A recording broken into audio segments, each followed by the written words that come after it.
to 1 Peter chapter 3. We'll be picking up in verse 12, finishing out that section, and then moving on into verse 13. Now we're changing a little bit, changing the gears in the outline of the book. So now we're going to be looking at hope in the midst of suffering. So that's kind of this is going to be a large portion of the rest of 1 Peter, and then we'll kind of get into some different, towards the end, some different areas that Peter's going to be discussing. But really the main goal is we're looking at the hope of salvation that we had. That's at the beginning of the book, and now we're looking at hope in the midst of suffering. So that's really what we're going to be talking about this morning, is suffering well. And I really had it a little bit further, but I really like stopping at about verse 17, and we'll talk a little bit differently about a different subject there, Lord willing, next week. But nonetheless, we'll get in here and talk about our suffering and how it's difficult when Christians go through times of suffering and how we need to handle those things. So some good material in here, so I hope that'll be beneficial to you. So again, let's pick back up in verse 12. It says, "For the eyes of the Lord are over the righteous, and his ears are open unto their prayers, but the face of the Lord is against them that do evil." So we've been talking about having to be submissive and how we need to be looking to one another. In verse 9, not rendering evil for evil, railing for railing, right? We need to be looking for that peace, and we need to be trying to live our life the best that we can.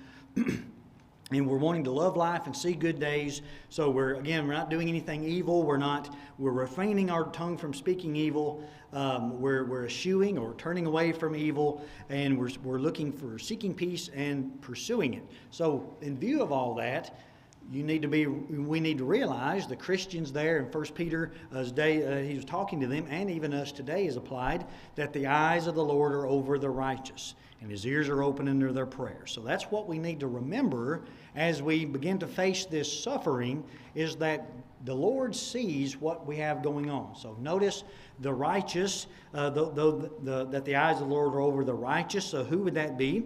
Again, on being in accordance with high standards of rectitude, upright, just, and fair.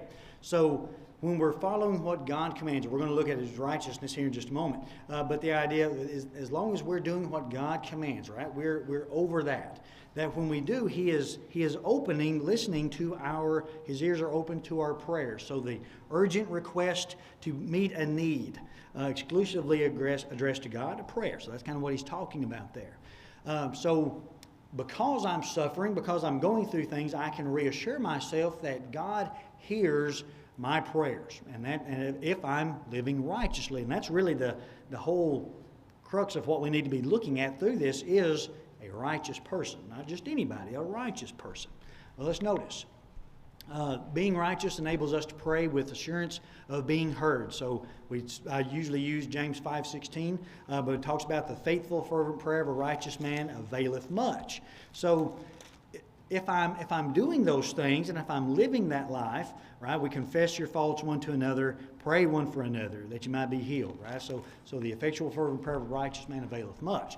So if I'm living my life in accordance to what God has said, then he's going to hear my prayer. Now, it doesn't mean that he's going to say yes to every prayer. I think it's Garth Brooks. It's been a minute since I've listened to country music, but I think he has a song called Unanswered Prayers. Well, God answers all the prayers, right? Sometimes it's just not with a yes. A no is still an answer. If the boys ask us to go do something, I can say no, I've answered them, but it is with a no. So we have to remember that sometimes if we ask God certain things, he may say yes, he may say no, he may say maybe or not now, something like that. So be mindful of that when we pray. I knew a lady, she had some difficulty with this verse because of some circumstances in her life. And she said, that he answers my prayers, but again, he doesn't really say yes every time. That doesn't mean he's going to say yes. But how to be righteous? All God's commands are righteousness. Psalm 119, 172. So if I want to be righteous, I've got to follow what God commands. That's what I need to be doing. And if I'm living my life, walking in the light, 1 John 1:7, if I'm walking in the light as he is in the light, not only does the blood of Jesus continually cleanse us, but again, I'm walking in his footsteps, right? I'm living that life. I'm trying to do that. Now, we may veer out a little here and there, but again, we've got to get back walking in the light. And that's the thing, that we can be righteous. So we have to be mindful of how we're living. Notice that he says that the face of the Lord is against them that do evil. Well, what a sad state that would be. It would be that how someone, again, the worst situation we can encounter is to have the Lord against us. So we want him over the righteous, listening to us, but we don't want him against us. Again, Hebrews 10:31, it's a fearful thing to fall into the hands of a living God. So as he's going through this, we're going to note, right, and we think of other scriptures where if God be for us, who could be against us? If I'm living my life righteously, who can be against us? So we don't want God, again, we couldn't imagine, or it's hard for me to imagine, living my life where God was against me, right? It was going against what I was doing. So in view of all that, we say, all right, as you're going to suffer, Christians, remember that if we're living righteously, the eyes of the Lord are over us, right? His ears are open to our prayers. So we have to be mindful of that as long as we're living the correct way. Now, verse 13. Notice, and who is he that will harm you if you be followers of that which is good? So looking at these words, again, we're going to kind of slow down and look at these, the original language here a little bit, but the idea of harm is to cause harm to, harm or mistreat. Maybe your English translations have a little better word, maybe, or something similar to that. But who could harm me, right, if I'm following that which is good? So again, the followers, I liked that rendition, the imitation and impersonable. So the idea there are impersonal, that I'm impersonating God or impersonating Christ. I'm to mimic him. I'm to be living my life like that. So if I'm following his commands, if I'm following his example, who could harm, right? Who can really mistreat me if I'm following after what Christ, what Jesus has done, right? I'm following his example. Again, those followers of that which is good, that which is beneficial or helpful. So we want to make sure that we are doing what God has commanded, what Christ has told us. So who can harm me, right? Who can do that? So again, we see this in the view of the fact that the Lord oversees the righteousness and never listens to their prayers. Who is he that will bring harm to you? No one. And that's why we kind of made mention of that. Romans chapter 8 and verse 31, I believe, is the text. What shall we say then to these things? If God be for us, who can be against us? So really, if I'm suffering, if I'm a Christian and I'm going through difficulties, we all face difficulties. We'll all have to face those things. If I'm doing that, what harm can really become of me? Now again, we say, well, I could lose my job and I could go through some sickness and things like that. But really, ultimately, who is going to harm me if I'm doing what God has commanded me to do?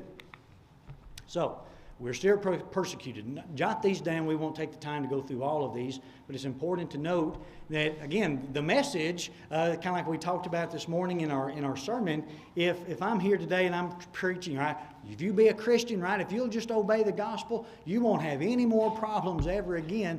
Well, people are like, oh, well, I want to be a Christian, right? I want to make sure I can do that. I can get blessed monetarily and blessed with health and blessed with good things and good days.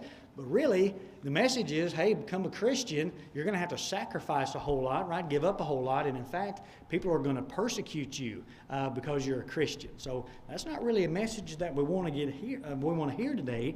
But again, who can harm me? I'm going to face persecution. I'm going to face harm. But really, who is it that can do that if I'm following that which is good? So that's what we're trying to get at. I'll give you just a moment to get those jotted down. When we kind of keep that in the back, and again, when we go back through this, we got to make sure we're living righteously, because if we're straddling that fence and we're kind of living for the world and not really living righteously, we do have to be kind of worried about some of this stuff. But notice that despite the opposition we may face from unbelievers, no one can do permanent damage to our souls, and that's what we really need to notice. Again, Revelation 2:10, when we quote, or I'll talk about that in remaining faithful, but notice the rest of that verse. Fear none of those things which ye shall suffer.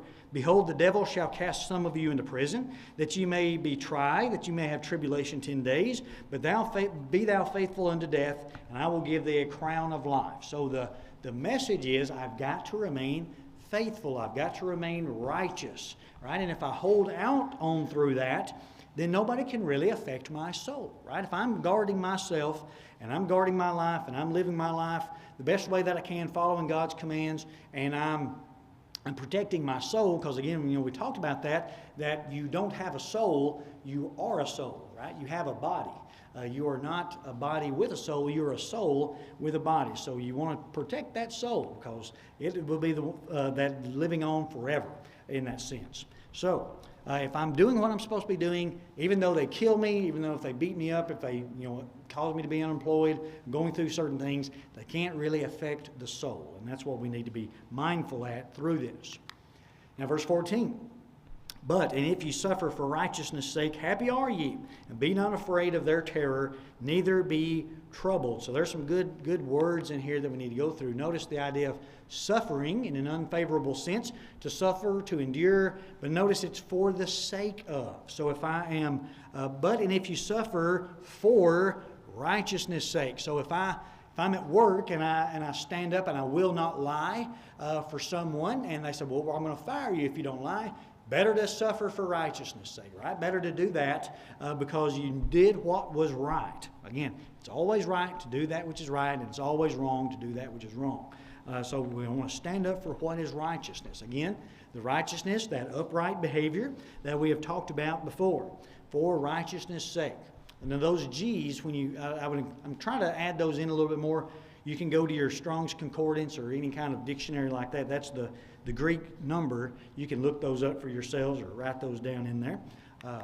Be beneficial. Notice, but and if you suffer for righteousness' sake, right? So because I choose to do which is right, if I'm suffering from that, happy are you. And again, that happy, be glad. But be not afraid. So this idea of afraid is to be in an apprehensive state. That I'm not supposed to be that way. So I'm not supposed to be apprehensive of their terror, of their intimidation. I'm going to fire you, Ben, if you don't do what I tell you to do. I'm not to be apprehensive and intimidated by that, right? I'm not even supposed to be troubled. Do not let yourselves be intimidated. So as a Christian, I stand up for what's right. I don't have to be afraid. Now again, put that on the other shoe and say, well, all right, we're going to throw you in prison, Ben, if you keep preaching the truth, preaching those things against those things. Well, all right, I guess, like I told somebody, I guess that's a good prison ministry, right? I go in there and teach about that because I guess I'm going to prison because I'm going to preach the truth, and we have to do that. We can't go against, again, like the sermon, I'm not here to please man, I'm here to please God. I've got to give the warning anyway. So be happy if you have to suffer for righteousness' sake. So I think that's great, that I'm not to be intimidated by these individuals. I'm not to be apprehensive and be intimidated by these people. Let me leave that up there. So the statement is given to clarify the preceding point, lest anyone should get the idea that living the Christian life is without opposition or peril. So again, if you're going to suffer for these things, who will harm you if you be followers of that which is good? As a Christian, you're still going to suffer persecution. So if you suffer for righteousness' sake, be happy. So I've got Brother Guy in Woods. He makes this quote. I'll leave it up there. He describes the thought in this way. Now, I like the way Brother Woods breaks this down. Be not influenced by the terror which your persecutors would instill in you. Neither be agitated. It is an injunction to complete composure in the face of bitter and determined enemies. And I think that's fitting.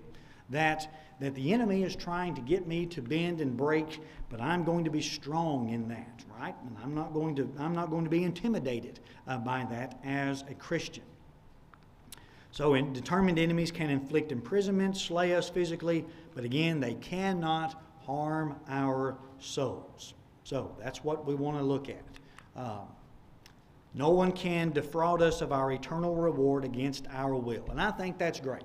If you're here this morning, we have to understand, if you're here this morning and you want to go to heaven, you can. Because you can do what you need to do, that the Bible commands you to do, and nobody can take that from you. It's not like I have a document and I've got to keep it safe and keep it on my person, keep it in a safe, in a vault, right? Keep it hid because somebody might come in and steal it from me. No, if I just live my life the way God's commanded me to live my life, and again, 1 John 1:7, if I'm walking in the light, I'm doing all those things, Well, my soul, right? Nobody can really damage my soul. I can. That's the kick in the head, is that I'll be the one that sins, right? The temptations may be all around me and people may be doing those things to me, but it's really up to me if I want to live the way God has commanded me to live or not. Nobody can take that from me. So we'll let you jot those passages down, noticing, again, that some people, even your family members, right, may not like you in that sense, but nobody can take my reward away from me, right? I'm laying up my treasures in heaven with all those. So I want to make sure persecution's coming, but I can stand firm in that. And that's what we need to be mindful of. Now, there's a lot to unpack here in verse 15. And I love this verse. I kind of had kind of a wrong idea of it, I guess, initially, because I used to read that and think, well, I've got to make sure I can answer any question that anybody asks me, but that's not really what Peter is saying. But notice there in verse 15, but sanctify the Lord God in your hearts and be ready always to give an answer to every man that asketh you a reason of the hope that is in you with meekness and fear. So when we look at sanctifying, treat it as holy, reverence, right, or setting it apart, in the sense that this persecution is coming, right? Notice the but. If you suffer for righteousness' sake, happy are you, and be not afraid of their terror, neither be troubled. But instead of being anxious and intimidated, sanctify the Lord God in your hearts. Treat Him as holy. Treat Him as reverence. And again, that heart, that inner part of man, not your muscle there, but your inner part, right? The heart is the seat of physical, spiritual, mental life. That's what we're looking for. So I've got to determine in my heart that God is there for me, right? I'm setting Him apart. Now notice this idea that I've got to be ready. I've got to prepare myself, right? Always. This duration of time as continuous. When we see that in the original language, that instead of being intimidated and being worried about what some individual may do to me, I have set God apart in my heart, right? I've shown Him as holy and reverent, and I'm going to be prepared continuously to give an answer. Now, I've got the Greek up there and the transliteration because apologia, some of y'all that say, well, that sounds familiar, right? I've heard that. That answer, apologia, when you read Apologetics Press, their material, you probably heard their rendition of that. They're not apologizing. The idea is to be ready to make a defense to anyone. And that's exactly what the Apologetics Press, their work is to give an answer. So when you go to finding something to defending our faith, we read a lot of their articles from Apologetics Press, because they're giving the apologia, the defense. And that's what they're looking for, or that's what they're saying. So you be ready to defend always, right? A continuous preparation to defend your hope. And that's really what Peter's trying to get at. As a Christian, that's what you need to be doing. So I kind of think that's neat. Some of these Greek words, when we get into these, I just, it does kind of ring a bell sometimes, but some of them do not. So we won't belabor that. Now, the reason, right? So when this man asketh you a reason, the reason is call someone to account of something, right? Why is it that you have this hope, Ben? You're a Christian. Why is it that you have this? So again, the hope, the Christian expectation. And that's what we're looking for. Talk to someone at work, right? And I said, well, Ben, you're a Christian. You're a member of the Church of Christ. Why would you do all of that to be a Christian? I need to be ready to defend my answer and say, look, this is why I have a hope of going to heaven. This is why that I have this. It's not so much, again, asking or answering if Adam and Eve had belly buttons or not. It's what is your hope, right? Why can you be so confident in heaven? This is what I need to know. Notice the answer the answer the apostle advises us to give has reference to our hope, why we have hope for going to heaven. And that's really, you be ready to answer why you have a hope of heaven. Hope is comprised of desire plus expectation. So again, I'm desiring to go to heaven, and I expect to go to heaven. That's my hope as being a Christian. We do not now possess the object of our hope. So that's important too.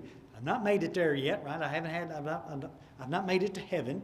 But that's my hope. That's what I'm going to do. So when someone asks you, you need to be ready to defend why you have a hope of heaven. Now, when we look at that in 2025, we say, all right, now that's, again, when I see people at work or I have family members and I say, this is the hope that I have, right, that I want to go to heaven, here's the Bible authority. But keeping it in context of 1 Peter 3, remember what was happening to the Christians. They were being stood up before courts and magistrates and saying, are you a Christian? And immediately, immediately when they said, I am a Christian, they would be condemned to death. So they had to be ready, right? Peter's telling them, you're going to be facing this kind of persecution. You're going to be facing this kind of suffering. But when you stand up, you be ready to defend why you're going to heaven. And I think when we look at that, that makes it even stronger for us today. That these Christians were willing to say, again, if they said, listen, if you say you are a Christian and you believe in God, we're going to kill you. We're going to throw you to the lions. And you have to be ready to say, yes, I'm a Christian. And this is why, because I have a hope of heaven because of Jesus Christ, right? And I'm going to go to heaven. And so if you kill me, you can't damage my soul. If you feed me to the lions, my soul is not hurt. So you see the great encouragement we receive from this is that I can do it right now. Again, the persecution we face today is still persecution maybe, but it's not like they were facing in the first century. So Peter's telling them, right, you be prepared when you stand up there to be ready to give a defense of what you believe. And we really need to be, instead of being ready to answer any question, we need to be willing to say, I don't care to suffer as a Christian, and here's why, because I'm going to give you the reason. So we need to be ready to address people like that. Notice how we are to do this with meekness. Again, the quality of not being overly impressed by a sense of one's self-importance, gentleness, humbleness, courtesy. So I think that's good too, right? If I'm about to be thrown to a lion, right? Or I'm going to be burned alive. I know Tyler Moss and I were talking about that not too long ago. Nero, which is not at this time, but Nero would put the wax jackets on and light Christians alive there. Very horrible things that the Christians had to endure.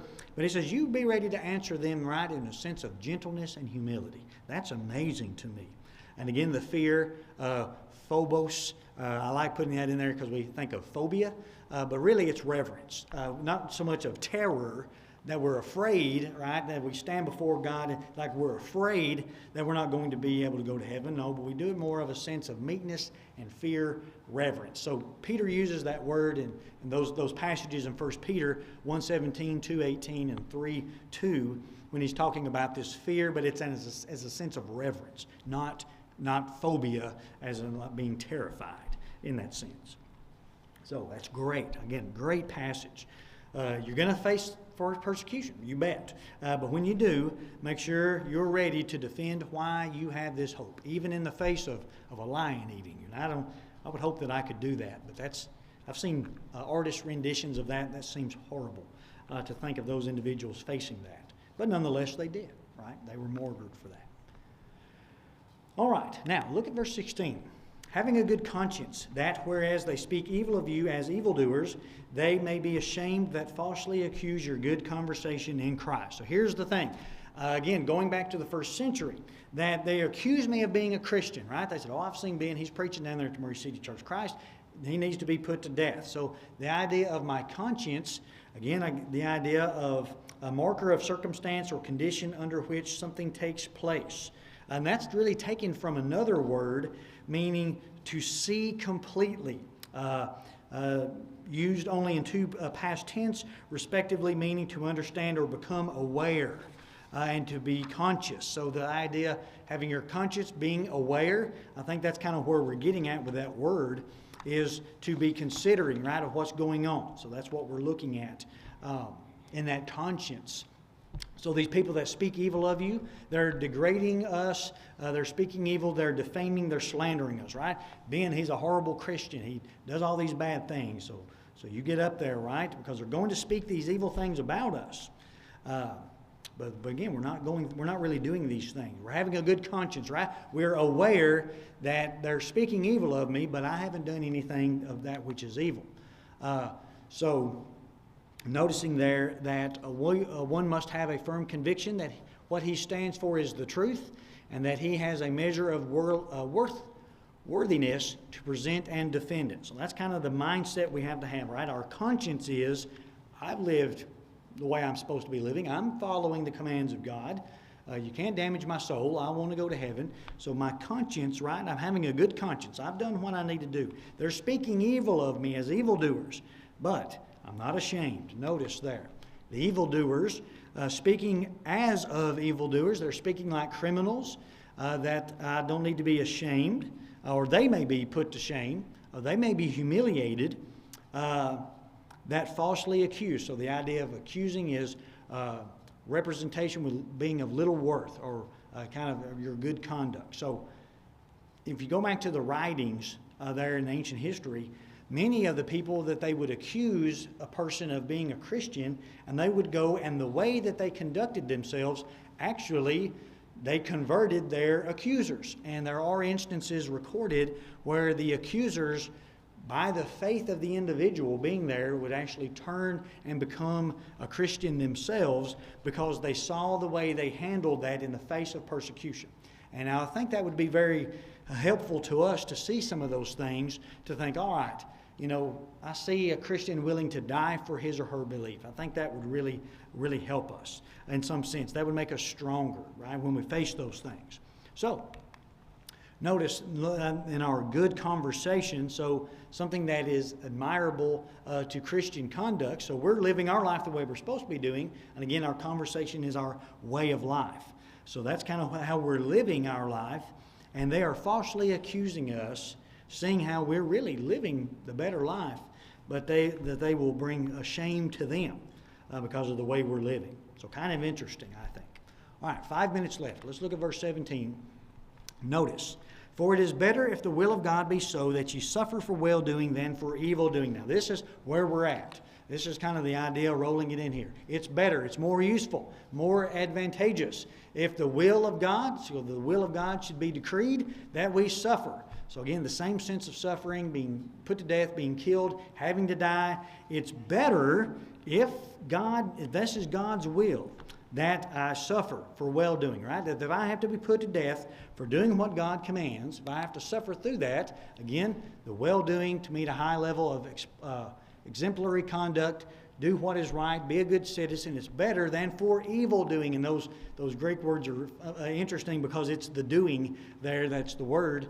To do that which is evil or wrong, to do wrong, be an evildoer, be a criminal. So if I'm going to have to be put to death, here's where we're at. We're at the end of the lesson here. If I'm going to be put to death, if I'm going to have to suffer, if I'm going to go into prison, if I'm going to have to go through all of these things, getting fired from my job, right? My family deserting me, all those things, it's better to go through and do all that stuff by being someone who's righteous, right? For the well-doing, for doing what God commands, living my life right, following that example. It's better if I'm doing that than for somebody to do that if I'm being an evildoer. And that's really what I want to stress here at the end, is that for the Christian, we can sit back in a sense of security and say, all right, well, nobody can harm my soul. Even if they kill me, I'm still going to heaven. But if we're living our lives to the point that we're not a Christian, or we're a kind of a flip-floppy Christian, and we're not really living our life the way we should, we don't really have that kind of peace. I can't sit back and say, well, you know, I'm going to make it to heaven anyway, because I'm not living my life the correct way. So the assurance for the Christian here today is that if I am doing what God commands, I'm living my life right, the assurance is I can go to heaven. Nobody can take that from me, and I can have that. But if I'm wish-washy and I'm living in sin, I can't have that comfort, right? I realize that if they were to kill me and so I'm not ready to stand before the bar, then I'm facing eternal punishment. So that's kind of the mindset we have to have. That if we want that type of peace, again, like Philippians, this peace that passes understanding, if I want to be a Christian and say, well, it doesn't matter what happens here on earth, heaven's my home, I better be making sure I'm living a Christian life and I'm doing what God commands me to do. So any questions or comments there through that section of suffering? And again, not that we do suffer, Christians suffer, but we want to make sure we're living our life right. But we have to understand that just because we're living our life right doesn't mean we won't suffer. We just have some reassurance as we do that.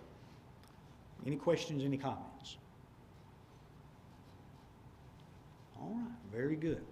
Lord willing, we'll get into verse 18, going through there around through verse 22, I think is where we'll end the next section. That's a great section. I love that talking about Noah being saved. Many of us would think Noah was saved by the ark, but Noah is saved from water, and we'll talk about that in a little bit more in depth. And again, going to that verse 21, the same figure, or the like manner whereunto baptism saves us, right? Water saved Noah from the world, separated him from the world. Baptism separates us from the world as well. So I hope you'll stick around for that lesson next week. That'll be a good one. I'm excited to teach that. So if we don't have any questions, any comments, Drew will come.